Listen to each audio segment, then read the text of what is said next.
Democrats who say, oh, in private meetings, I've seen Joe Biden do cartwheels and handstands while doing trigonometry while solving all the nation's problems. We now know that every...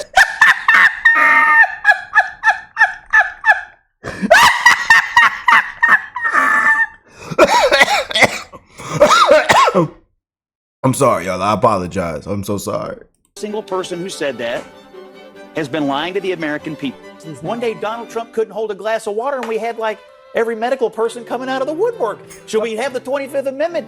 Man. Joe Biden could barely walk up the I would stairs. argue No proof that tech companies colluded to do this. This is nonsense, and he knows it. No, I'm sorry. There was a major rank on you institutional effort. No, there to was suppress absolute this. dozens Was and the dozens New York of Post them. thrown off Twitter? They were, and then they. Scott, let me try again. The story Scott, off Twitter. Scott, Let's let Scott, Kara finish, because literally she's don't know actually what you're done- talking I mean, about, she's so done it's the work. really hard to deal with you. You want to It's- insult me? Go ahead. No. If you called Kentucky Fried Chicken and said, I'd like to interview Colonel Sanders. Now, his face is on the bucket. He doesn't make the chicken anymore. In fact, he's not even alive anymore. This is what the Democrats are asking people to do. Vote for the face on the bucket. He was fine and he's strong and he's fine today.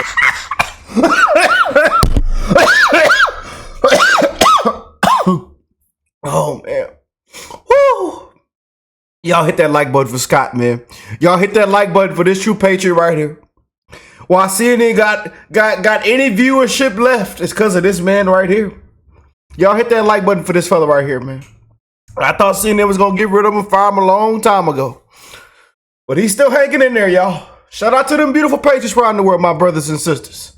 Woo! Nobody believes that, and I just think at some point, then why isn't he running? It's organic. The entire Kamala Harris campaign has been organic. And so now we're... What? Organic. This is the literal most manufactured presidential campaign ever. She didn't even run. Well, quite a few Man. people vote for Harris, so I think we should all open up a head examination. Doctor's office. We'll have plenty of people to... In all those look at. categories. A lot of men think Democrats care more about dudes who want to become women than dudes who just want to be dudes. Well, Man. Apparent the disdain with which they hold half of the country in. It's not true. That's crazy, Scott. I'm sorry. I'm just reading the journalism. I'm pro-journalist here. I'm reading the journalism about Hunter Biden running the ship here. She's like a true double threat. You know, she's terrible on her feet when she gets unexpected questions, and simultaneously, she can't even answer the expected questions. Man. You give me too much credit. I wish I had some billionaire friends. You know, what's a mistake you've made? Nothing. What's a weakness you have? Nothing. What's the first law you want to pass? Nothing. What's a policy difference between you and Joe Biden? Nothing. Over and over and over. Empty, empty, empty. If she were an animal, she'd be a duck-billed platitude. But look, it's a total... In Wall himself, who gave the most disastrous response to a question about his own dishonesty about being in Tiananmen Square that I've ever heard. Effectively, what he has said is, sorry, guys, I'm too dumb to tell the truth. Fabrications in his own resume. And his answer was essentially, me no understand words good. I mean, he's a buffoon. Kamala Harris and Tim Walz believes is that it's none of your business what women do with their body. And so stay out of our doctor's offices and stay out of our bedrooms. Well, I guess I'll have to speak up for the babies. They're not here to speak for themselves. Lord have Shout out to them beautiful patriots, man. This is gonna be a good one, y'all. This is gonna be a good. I tell you, I gotta cook it up, man. You shout out to my brother Lonnie if he's watching right now. He inspired this video. Shout out to my brother Lonnie, man. Yeah.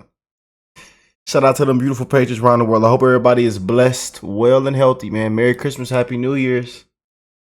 I told you, I thought we've been calling it out for a while now. I think CNN gonna get rid of, he's fired, he's gone, man, but yeah, while they only got any viewership left, it's because of this man right here.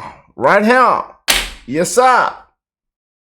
Whether you love it or hate it, hey, he's had some of the realest truth takes, brutal reality checks, what we call it, and he's gotten under people's feathers.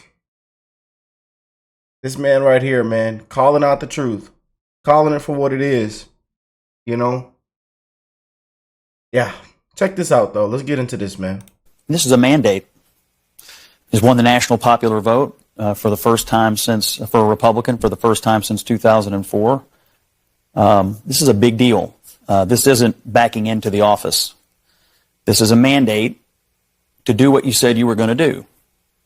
Get the economy working again for regular working class Americans, fix immigration, try to get crime under control, try to reduce the chaos in the world. This is a mandate from the American people to do that. I think I'm interpreting the results tonight as the revenge of just the regular old working class American, the anonymous American who has been crushed, insulted, condescended to.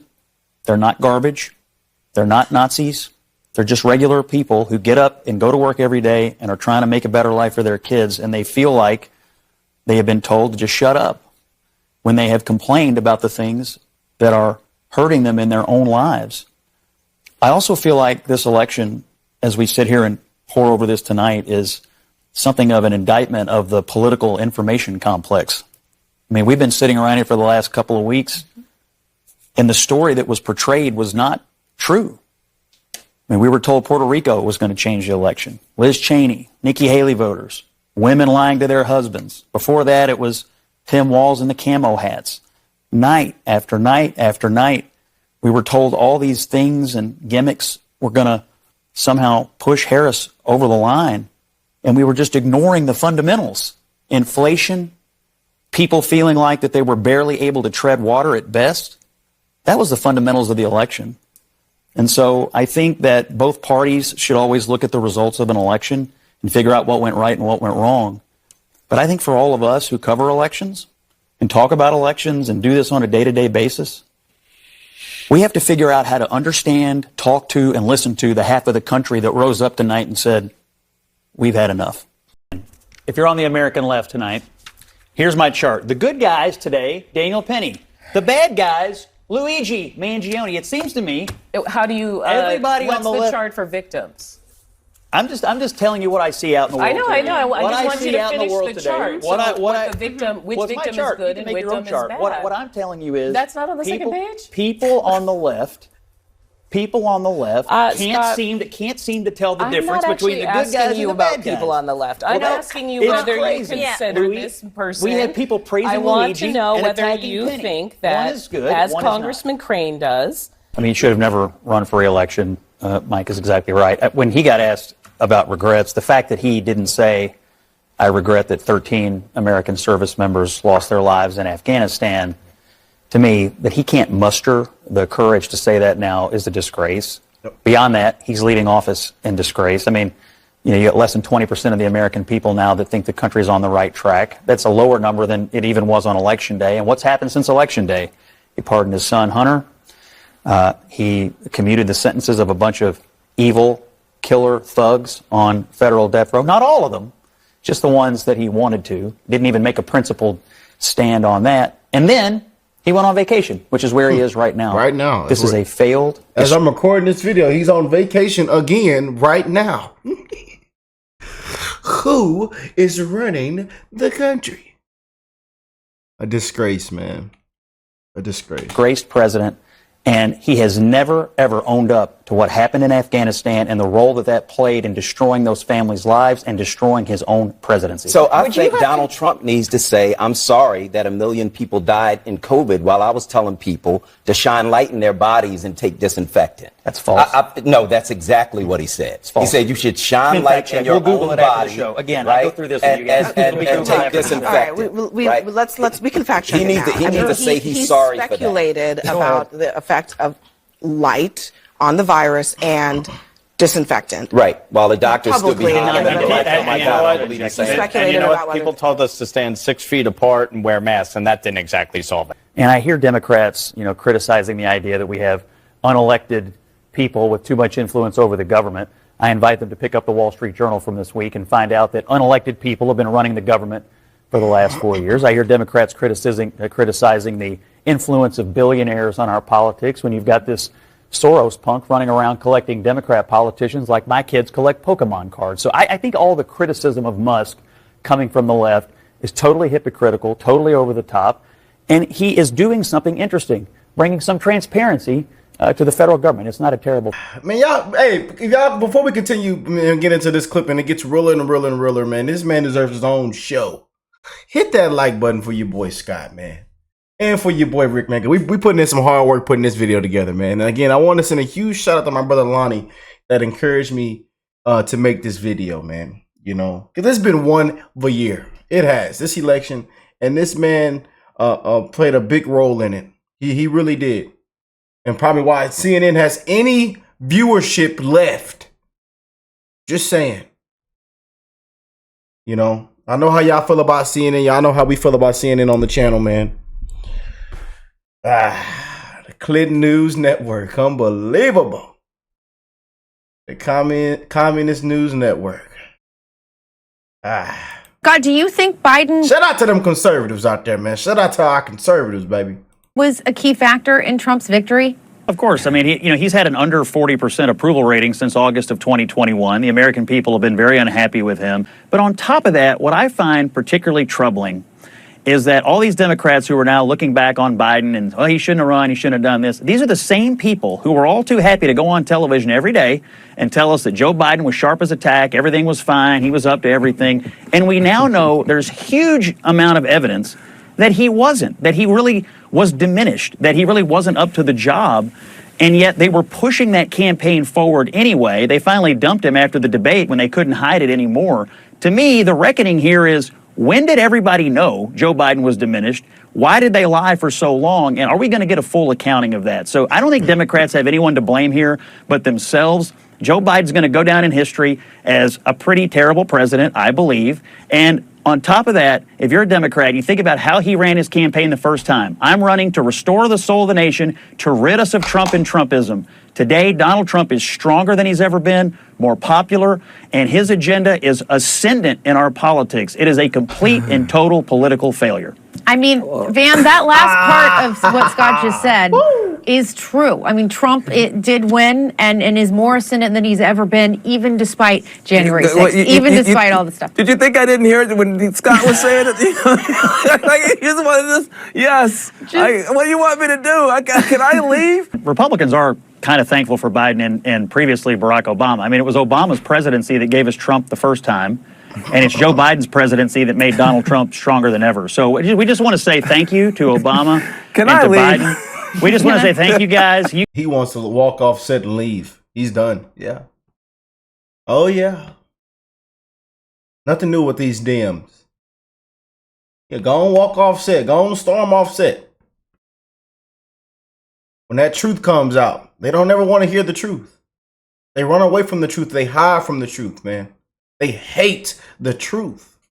You guys have delivered us, and we're going to have American patriotism and economic optimism again, and it goes right back to Obama and Biden. So thank you, guys. And that Democrats did not do a good job in telling our story. We did not do a good job of addressing the pain that Americans felt. We said that one of the mistakes we made throughout Biden's campaign was saying, Biden's presidency was saying that inflation was transitory. Like, those things were not accurate because there are people who were out there feeling the pain of the price of eggs, feeling the pain of the price of whiting, like my dad at Piggly Wiggly. Those things were real. What Scott was not accurate about, which kind of happens around the table sometimes, although I know you want to be. Don't touch me. I can't touch you now. All right, everybody keep your hands to yourselves at the table. All right, but one of the things Scott was not accurate about, there was a reason why we have inflation in the first place. This is not Joe Biden's policy. Yes, it is. Yes, it is. This is. It's sure actually, it is. Of course it is. It's actually no. Of course it's not. Putting Because $2 you know trillion what? in the. Do you know what? Do you know why did we put government spending on top of? But why did that happen? Spending? But why? Unbelievable, man. Don't touch me. Yay! Yay! I don't want to be bringing back waterboarding. I don't want to be a country that tortures people, especially if we're the kind of country that's going to be using the military against our own citizens. Well, wait, this kind of thing concerns me. What do you mean use against our own citizens? I'm talking about you sending. Said blue states behave. What do you mean? What are you talking about? I'm talking about sending the military into blue states to make them behave. Getting Gavin Newsom under control, getting J.P. Pritzker under control. What are you making talking sure. about? What do you mean? Like sitting into the state capitol to commandeer the state government? I mean, I hope not, but he's definitely talked about that. I don't know why you're acting like you've never heard this military to suppress, in the Black Lives Matter era, those protests in the street. He was there himself. I just make sure I understand your position, that you believe Donald Trump is going to use the military to set up effectively like coups in state capitals of states that he didn't win? I think you're taking it a step or two. No, she said make blue states behave, and she also said round up immigrants. That's not true. Well, it's deport illegal immigrants. Scott, I think you just need to be a little I don't know why you're acting. No. Okay. Well, I'm sorry. Hold on. I mean, look. I think you're right. Let's be precise. Trump has wanted to use the military to do things domestically that actually the military is not allowed to do. I think that's the point that she's making. Like what? Like deport illegal immigrants. That is actually not a function of the military. The military can absolutely be used to work with local officials, to provide military resources, but working with other parts of the federal government and local officials.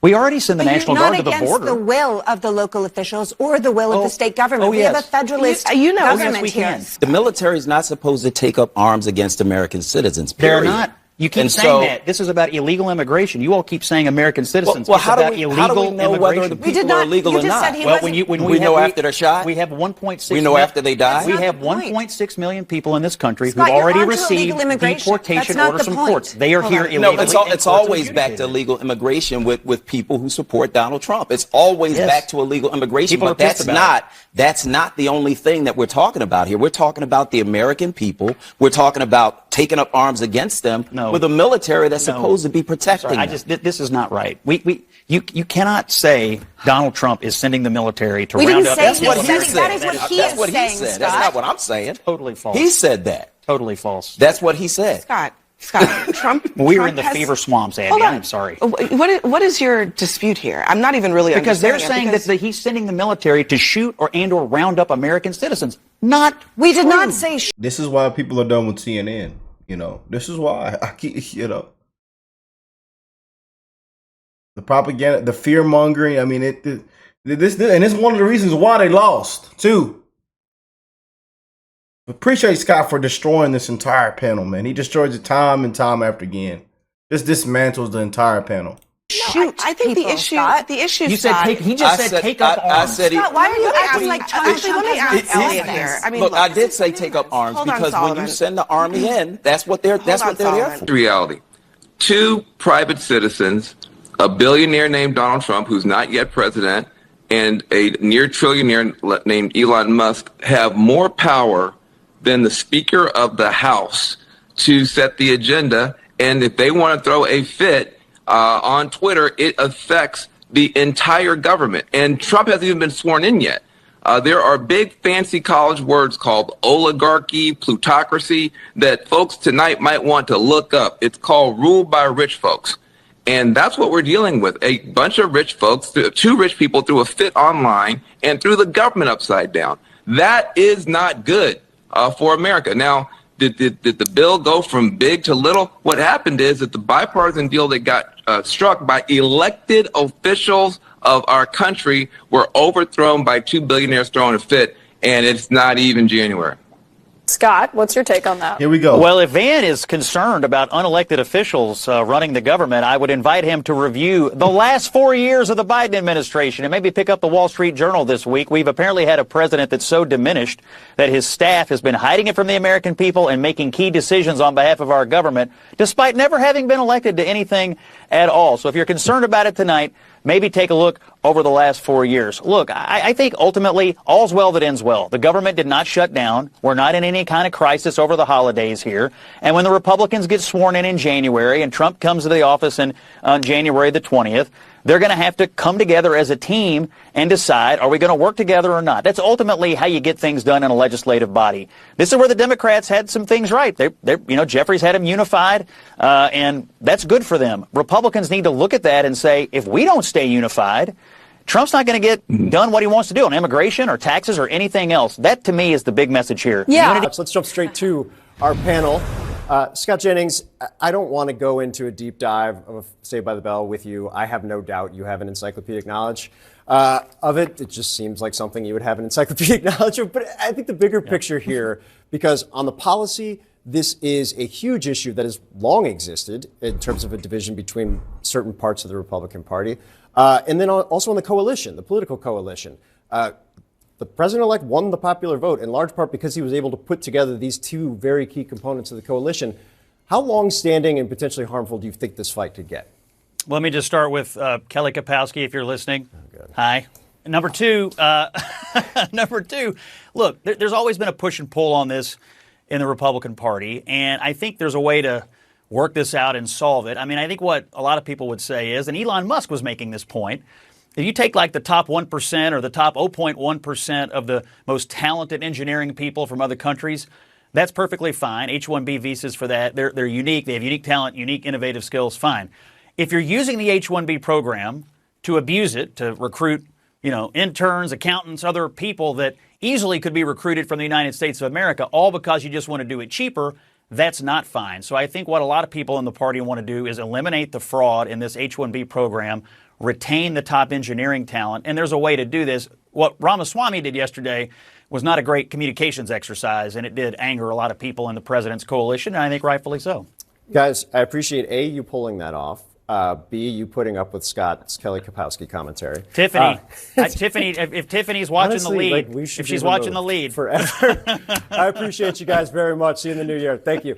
I think Donald Trump having a relationship with one of the greatest innovators of our time across multiple sectors, and having that person be as invested in the United States and the success of the United States as he can be, is unequivocally a good thing, and I'm sorry if people had their feelings hurt by that. Because this country needs people like Elon Musk to create, to innovate, to participate in our civic affairs. This is a good thing. To run government policy by tweet, though? He's not running. He's not running anything. The president's allowed to have advisors and aides, and some of the best accomplishments from his first term were by non-cabinet aides, like Jared Kushner ran point on getting peace between Israel and 5 countries. And Elon Musk, he's been very successful in many domains. I think